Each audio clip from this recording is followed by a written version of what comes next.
Hey friends, this is Sonia Dabas. Welcome back to the channel being a teacher. शुरू करते हैं आज की क्लास। आज की क्लास में हम एक बेसिक सी बात करेंगे साइकोलॉजी के बारे में। अब हमें अपनी साइको की थ्योरी शुरू करनी है, लेकिन उससे पहले हम देख लेंगे कि साइकोलॉजी क्या चीज़ है।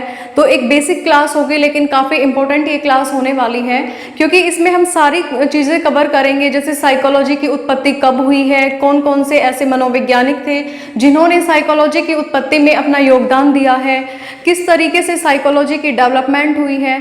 तो ये कुछ ऐसी चीज़ें हैं जो काफ़ी इंपॉर्टेंट है एग्जाम के पॉइंट ऑफ व्यू से। दिखने में बेसिक लगती हैं, लेकिन इनकी अपनी एक अलग इंपॉर्टेंस है। तो अपनी थ्योरी शुरू करने से पहले एक बार देखते हैं साइकोलॉजी की बेसिक चीज़ों के बारे में। तो देखिए, जो स्टार्टिंग में हम बात करते हैं साइकोलॉजी। साइकोलॉजी क्या है? हम सभी को पता है कि साइकोलॉजी को हिंदी में हम मनोविज्ञान बोलते हैं। जो ये साइकोलॉजी शब्द है, ये दो वर्ड से मिलके बना है, दो शब्दों से मिलके बना है। एक शब्द है हमारा साइकी और एक शब्द है हमारा लोगोस। सबसे पहले जान लीजिए कि जो साइकोलॉजी है वो हमारा एक ग्रीक वर्ड है, यानी कि यूनान भाषा का ये एक शब्द है जो कि दो वर्ड से मिलके बना है। एक है साइकी और एक है लोगोस। साइकी का मतलब होता है साउल, यानी कि आत्मा, और लोगोस का मतलब होता है टू स्टडी, यानी कि अध्ययन करना। यानी साइकोलॉजी का मतलब हुआ आत्मा का अध्ययन करना। शुरू में जिन मनोवैज्ञानिकों ने साइकोलॉजी पर अपनी रिसर्च करी थी, वो साइकोलॉजी को आत्मा का विज्ञान ही बोलते थे। बाद में विकसित होते होते ये अपने अंदर चेंज लेके आए हैं। तो ये हमारी चीज़ हुई साइकोलॉजी की, कि इसे हम कहते हैं आत्मा का अध्ययन। अब बात आती है कि जो ये साइकोलॉजी एक सब्जेक्ट है, इसकी उत्पत्ति कहाँ से हुई, इसका ओरिजिन कहाँ से है। तो देखिए, फिलॉसफी का नाम आपने सुना ही होगा। फिलॉसफी को कहते हैं हम दर्शन शास्त्र। तो हमारी साइकोलॉजी की उत्पत्ति फिलॉसफी से ही हुई है, और इसी वजह से हम फिलॉसफी को मदर ऑफ साइकोलॉजी भी कहते हैं। क्वेश्चन आता है, मदर ऑफ साइकोलॉजी, तो हमारी मदर ऑफ साइकोलॉजी क्या होगी? फिलॉसफी।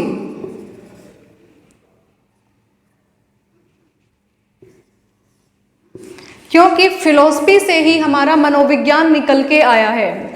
अगली बात आती है कि कौन से ऐसे साइकोलॉजिस्ट थे जिन्होंने इस मनोविज्ञान को फिलॉसफी से अलग किया है। तो देखिए, सेपरेशन क्रेडिट गोज टू, यानी मनोविज्ञान को फिलॉसफी से अलग करने का श्रेय किन मनोवैज्ञानिकों को जाता है? प्लेटो, डेकार्ते और अरस्तू। ये तीन ऐसे मनोवैज्ञानिक थे जिन्होंने फिलॉसफी से साइकोलॉजी को निकालकर इसको एक अलग सब्जेक्ट बना दिया, इसको अलग तरीके से पढ़ने लग गए थे, अलग तरीके से यहाँ पर रिसर्च होनी शुरू हो गई थी। अब अगली बात आती है कि पहली बार इस साइकोलॉजी शब्द का यूज़ किसने किया था? तो पहली बार साइकोलॉजी शब्द का यूज़ हमारे एक मनोवैज्ञानिक होते थे जिनका नाम था रुडोल्ड। तो रुडोल्ड ने अपनी एक बुक लिखी थी, जिस बुक का नाम था साइकोलॉजी। इन्होंने अपनी एक बुक लिखी जिसका नाम था साइकोलॉजी, और यहीं से हमारे साइकोलॉजी शब्द का यूज होना स्टार्ट हो गया था। अब अगली चीज आती है कि फादर कंट्री ऑफ साइकोलॉजी, यानी कि मनोविज्ञान का जनक देश किसे कहा जाता है? तो मनोविज्ञान का जनक देश यूनान को, यानी कि ग्रीक को कहा जाता है। ये कुछ छोटी छोटी बातें थी साइकोलॉजी के बारे में, कि साइकोलॉजी कहाँ से निकल कर आई है, इसका ओरिजिन कैसे हुआ है, कौन से ऐसे साइकोलॉजिस्ट हुए जिन्होंने इसे फिलॉसफी से अलग किया, किस देश को फादर कंट्री ऑफ साइकोलॉजी कहा जाता है। तो ये कुछ ऐसी चीज़ें हुई जो साइकोलॉजी के बारे में काफ़ी इम्पोर्टेंट है। अब बात आती है कि पहले हम साइकोलॉजी को आत्मा का विज्ञान कहते थे, ठीक है, स्टडी ऑफ साउल कहते थे। लेकिन अब आप देख रहे होंगे कि जो भी चीज़ें हम पढ़ रहे हैं साइकोलॉजी के बारे में, वो बिहेवियरिज्म की पढ़ रहे हैं। मतलब जो रिसर्च हो रही हैं या जो आज की विचारधारा के मनोवैज्ञानिक हैं, वो बिहेवियरिज्म पर काम कर रहे हैं। तो ऐसा क्या हुआ कि इतने सारे साइकोलॉजी में चेंज आए हैं, ठीक है। तो किस किस तरीके से इसकी डेवलपमेंट हुई है, काफ़ी इंपॉर्टेंट चीज़ है, वो देखते हैं। डेवलपमेंट ऑफ साइकोलॉजी, यानी कि मनोविज्ञान का विकास क्रम, किस तरीके से साइकोलॉजी का विकास हुआ है। एक बात देखिए कि जिस टाइम पे साइकोलॉजी हमारी शुरू हुई थी उस टाइम पे से लेके अब तक अलग अलग विचारधारा के मनोवैज्ञानिक हुए हैं। उस टाइम के जो मनोवैज्ञानिक थे उनका मानना था कि साइकोलॉजी स्टडी ऑफ साउल यानी कि आत्मा का विज्ञान है। ये लगभग 16वीं सदी के आसपास की बात है जब मनोवैज्ञानिकों का मानना था कि ये स्टडी ऑफ साउल है। लेकिन फिर अगली विचारधारा के मनोवैज्ञानिक आए, उन्होंने क्या बात कही कि जो साइकोलॉजी है वो स्टडी ऑफ साउल नहीं हो सकती, क्योंकि जिस चीज़ को हम देख नहीं सकते, सुन नहीं सकते, उस चीज़ पर हम अध्ययन कैसे करेंगे। तो इन्होंने इस चीज़ को नकार दिया। फिर जो अगली विचारधारा के मनोवैज्ञानिक आए उन्होंने बोल दिया कि जो साइकोलॉजी है वो स्टडी ऑफ माइंड है यानी कि मस्तिष्क का विज्ञान है। अब जब इन्होंने इसे मस्तिष्क का विज्ञान बता दिया, फिर अगली विचारधारा के मनोवैज्ञानिक आए, उन्होंने कहा कि साइकोलॉजी मस्तिष्क का विज्ञान नहीं हो सकता, क्योंकि हम किसी के दिमाग को किस तरीके से पढ़ सकते हैं, तो हम कैसे अंदाजा लगाएंगे कि उसके माइंड में क्या चल रहा है क्या नहीं चल रहा है। तो उन्होंने इस मनोविज्ञान को झुठला दिया। फिर उस अगली विचारधारा के लोगों ने इसे कहा स्टडी ऑफ कॉन्शियसनेस यानी कि चेतना का विज्ञान। जब इसे चेतना का विज्ञान कहा गया तब फिर कुछ मनोवैज्ञानिक हुए, उन्होंने फिर बात कही कि साइकोलॉजी स्टडी ऑफ कॉन्शियसनेस नहीं हो सकता। उन्होंने बोला कि जो साइकोलॉजी है वो स्टडी ऑफ बिहेवियर है यानी कि व्यवहार का विज्ञान है। इन मनोवैज्ञानिकों का कहना था कि हम किसी भी व्यक्ति के बिहेवियर को देख सकते हैं, उसको समझ सकते हैं, उसको फॉलो कर सकते हैं। तो इन्होंने क्या माना साइकोलॉजी को स्टडी ऑफ बिहेवियर। और आज के टाइम पे जो हम अपना साइकोलॉजी पढ़ रहे हैं वो बिहेवियरिज्म पर ही बेस्ड है, इसी के आधार पर एक्सपेरिमेंट होते हैं। तो इनका जो कर्मिक विकास है वो हम देखते हैं कि किस तरीके से हुआ, कौन सी सदी में जो ये डेवलपमेंट है वो हुए हैं, कौन कौन से ऐसे लोग थे जो इनके सपोर्टर थे, कौन से ऐसे लोग हैं जो इनके अगेंस्ट थे। वो जो पूरा एक चार्ट है इसका एक बार वो देख लेते हैं। तो अब देखिए कि जो डेवलपमेंट ऑफ साइकोलॉजी है यानी कि जो मनोविज्ञान का विकास है वो किस किस तरीके से हुआ है, कौन कौन से स्टेप हैं, कौन कौन से टाइम में हुआ है, वो चीज़ें देखते हैं। सबसे पहले बात करते हैं स्टडी ऑफ साउल की। मैंने अभी आपको बताया था कि मनोविज्ञान को सबसे पहले हम क्या माना था, आत्मा का विज्ञान माना था यानी कि स्टडी ऑफ साउल माना था। तो स्टडी ऑफ साउल मानने वाले कौन कौन से मनोवैज्ञानिक थे? प्लेटो, अरस्तू और डेकार्ते, ये हमारे सपोर्टर थे। इन्होंने माना था कि जो हमारी साइकोलॉजी है वो एक आत्मा का विज्ञान है।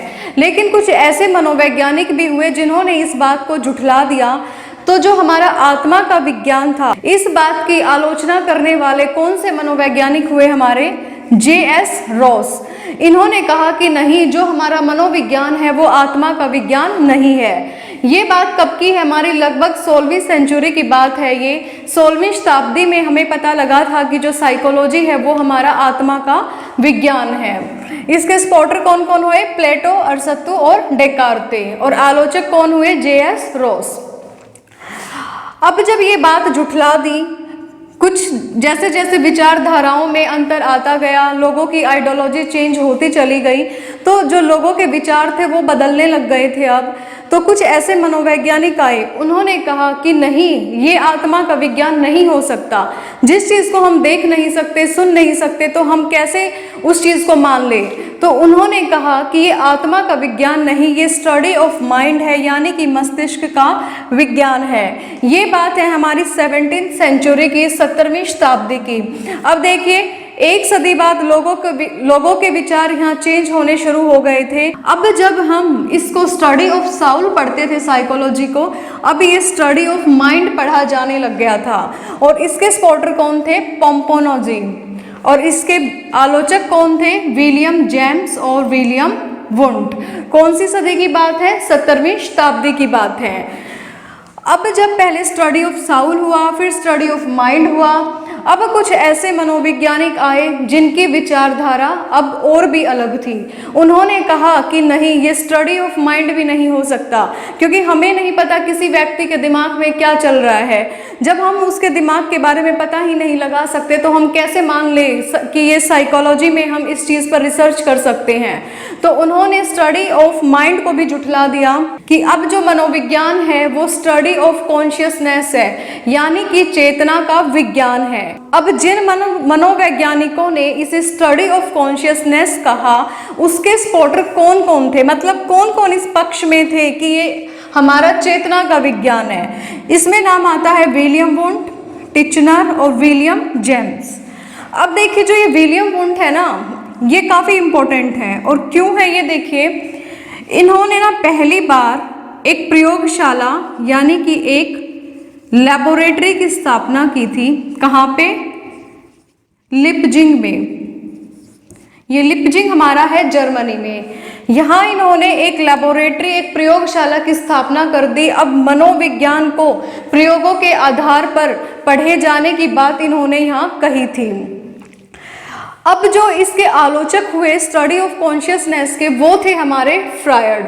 और ये बात हमारी कब की है? 19वीं शताब्दी की ये बात है। अब ये चेंज हमारे 3 बार आए, पहले 16वीं सदी में, फिर 17वीं में और फिर 19वीं सदी में। अब बात आई कि जो हमारी साइकोलॉजी है वो स्टडी ऑफ कॉन्शियसनेस भी नहीं है, ये हमारी है स्टडी ऑफ बिहेवियर, यानी कि व्यवहार का विज्ञान।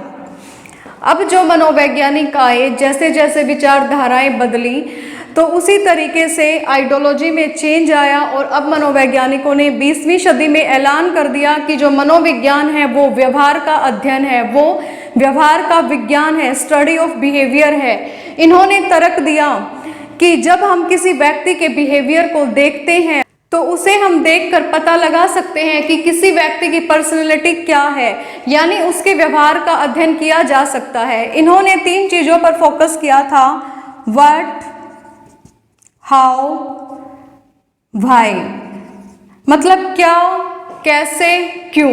इन चीज़ों पर इन्होंने फोकस किया था। यानी अब जो भी ये साइकोलॉजी के बारे में बात करते थे, ये सारी बात व्यवहार के ऊपर यानी बिहेवियर के ऊपर बात करते थे। एक व्यक्ति के बिहेवियर में किस तरीके से चेंज आता है, वो सारी चीज़ें अब इन्होंने यहाँ पर उनकी बात करनी शुरू कर दी थी। एक एग्जाम्पल लेके देखते हैं कि सपोज करो कि एक बच्चा है, वो मैथ्स में काफ़ी वीक है, लेकिन हम ऐसा क्या करें कि वो बच्चा मैथ को पसंद करने लग जाए या फिर मैथ्स में उसका इंटरेस्ट आना शुरू हो जाए। तो ये जो ये बिहेवियरिज्म वाले थे, इन्होंने क्या कहा कि जब हम व्हाट, हाउ, व्हाई का प्रयोग उस बच्चे पे करेंगे कि उसे क्या चीज़ पसंद है, उसे मैथ्स क्यों नहीं पसंद है, क्या कारण है कि उसे मैथ्स पसंद नहीं है, हम किस तरीके से कौन से ऐसी चीज़ें करें, किस तरीके से बच्चे के बिहेवियर में चेंज लेके आएँ कि उसे मैथ्स पसंद आने लग जाए। तो ये जितनी भी चीज़ें थी वो सारी इनकी व्यवहार पर निर्भर करती थी। ये स्टडी ऑफ बिहेवियर पर फोकस करते थे। और इसके जो हमारे समर्थक थे वो थे वाटसन, स्कीनर और वुडवर्थ। जो ये हमारी स्टडी ऑफ बिहेवियर है वो अभी तक हम इसी चीज़ को पढ़ रहे हैं। अभी भी हमारी जो साइकोलॉजी है वो बिहेवियर पर ही चल रही है। ये हमारी 20वीं सदी में शुरू हुई थी और अब तक हम बिहेवियर को ही पढ़ रहे हैं। काफ़ी इम्पोर्टेंट है ये, क्योंकि आज के टाइम में जितने भी हमारे प्रयोग हो रहे हैं, एक्सपेरिमेंट हो रहे हैं, वो सारे बिहेवियरिज्म पर ही डिपेंड करते हैं। अब जो मनोवैज्ञानिक हैं हमारे, जो बिहेवियरिज्म में आए हैं, जो व्यवहारवादी हैं, वो भी बहुत इम्पोर्टेंट है। अगली क्लास में हम सबसे पहले पढ़ेंगे हमारे कितने इज़म है, यानी जो हमारे स्कूल्स ऑफ साइकोलॉजी हैं वो कितने हैं। स्कूल ऑफ साइकोलॉजी करने के बाद फिर हम एक एक मनोवैज्ञानिक की थ्योरी लेंगे और उनको कंप्लीट करेंगे। आज का टॉपिक इतना ही करेंगे। अगर कोई डाउट है तो आप पूछ सकते हैं। बाकी आपको वीडियो पसंद आई है तो चैनल को सब्सक्राइब कीजिए। Thank you, have a nice day.